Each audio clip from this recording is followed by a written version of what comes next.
Liquor case నిందితులు ధనుంజయ రెడ్డి, కృష్ణమోహన్ రెడ్డికి సుప్రీంకోర్టులో షాక్ తగిలింది. నిందితుల ముందస్తు బెయిల్ను న్యాయస్థానం తిరస్కరించింది. అటు లిక్కర్ కేసు నిందితులపై చర్యలు తీసుకోవద్దన్న సుప్రీంకోర్టు ఆదేశాల గడువు ఇవాళ్టితో ముగియనుంది. దీంతో వారిని అరెస్ట్ చేసే ఛాన్స్ ఉందని ప్రచారం జరుగుతోంది. ఇవాళ కూడా ధనుంజయ రెడ్డి, కృష్ణమోహన్ రెడ్డి సిట్ విచారణకు హాజరయ్యారు.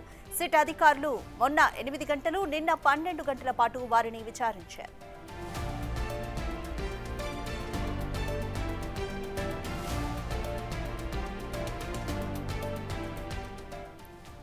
మోర్ డీటెయిల్స్ మా ప్రతినిధి శివ అందిస్తారు. శివ, ధనుంజయ రెడ్డి, కృష్ణమోహన్ రెడ్డికి సుప్రీంకోర్టులో షాక్ తగిలింది. అయితే ముందస్తు బెయిల్ను న్యాయస్థానం తిరస్కరించింది. అయితే వారిపై చర్యలు తీసుకోవద్దంటూ ఉన్న ఆదేశాలకు ఈ రోజుతో అయితే టైం అయిపోయింది. మరి వారిని అరెస్ట్ చేసే ఛాన్స్ ఉందా? కంప్లీట్ డీటెయిల్స్ ఏ విధంగా ఉన్నాయి?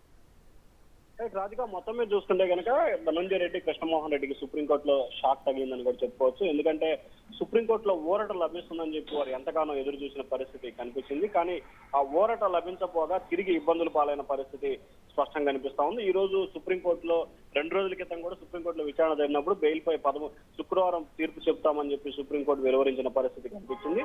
కానీ దీనికి సంబంధించి కూడా ఏమాత్రం కూడా వారు వెంబటే విచారణకు సహకరించకుండా సుప్రీంకోర్టు గైడ్ లైన్స్ ప్రకారం నిన్న విచారణకు వచ్చారు. ఈ రోజు కూడా 3వ రోజు వారిద్దరిని విచారణకు తీసిన పరిస్థితి కనిపిస్తోంది. ముందస్తు బెయిల్ మంజూరు చేయాలని చెప్పి కూడా కృష్ణమోహన్ రెడ్డి, ధనుంజయ రెడ్డి, బాలాజీ గోవిందప్ప సుప్రీంకోర్టులో పిటిషన్ దాఖలు చేశారు. ఇప్పటికే బాలాజీ గోవిందప్పని 2 రోజుల క్రితమే అరెస్ట్ చేసి రిమాండ్కి పంపించారు. ధనుంజయ రెడ్డి, కృష్ణమోహన్ రెడ్డి ముందస్తు బెయిల్ ఇచ్చేందుకు కూడా పూర్తి స్థాయిలో నిరాకరించిన పరిస్థితి కనిపిస్తోంది.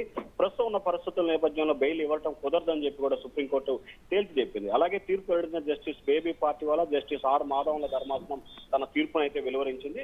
అయితే ఈ అంశానికి సంబంధించి కూడా 3 రోజులుగా సుదీర్ఘంగా సిట్ అధికారులు విచారిస్తున్నారు. మొదటి రోజు 8 గంటలు, 2వ రోజు 13 గంటలు, ఇప్పుడు దాదాపుగా 5 గంటల నుంచిగా ఏకదాటిగా విచారణ కొనసాగిస్తున్న పరిస్థితి కనిపిస్తా ఉంది. విచారణలో అనేక అంశాలకు సంబంధించి ఎన్ని ప్రశ్నలు అడుగుతున్నా, నిన్న 100, మొన్న ఒక 40, ఈ రోజు ఒక 50 పైగా ప్రశ్నలు అడిగినా కానీ దేనికి తెలియదు, గుర్తులేదు, మాకు సంబంధం లేదని ఒకటే వాక్యంతో కూడా ప్రస్తుతం అయితే వారు సమాధానం చెప్తున్న పరిస్థితి కనిపిస్తా ఉంది.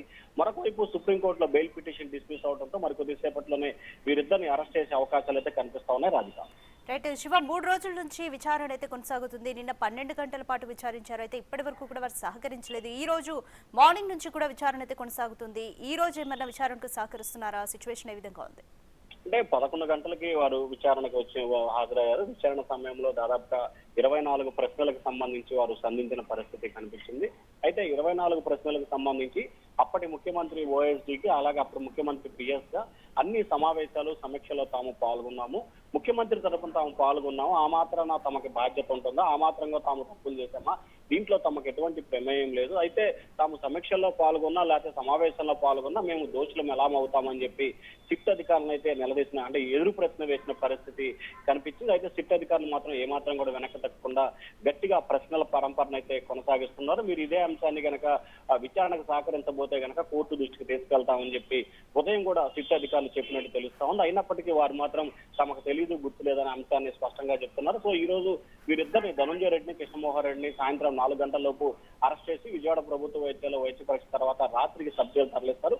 ఆ తర్వాత ఇద్దరిని 10 రోజుల పాటు కస్టడీకి ఇవ్వాలని చెప్పి రేపు విజయవాడ ఏసీబీ న్యాయస్థానంలో పిటిషన్ దాఖలు చేసే అవకాశాలు కనిపిస్తా ఉన్నాయి. Radhika, thanks for the update.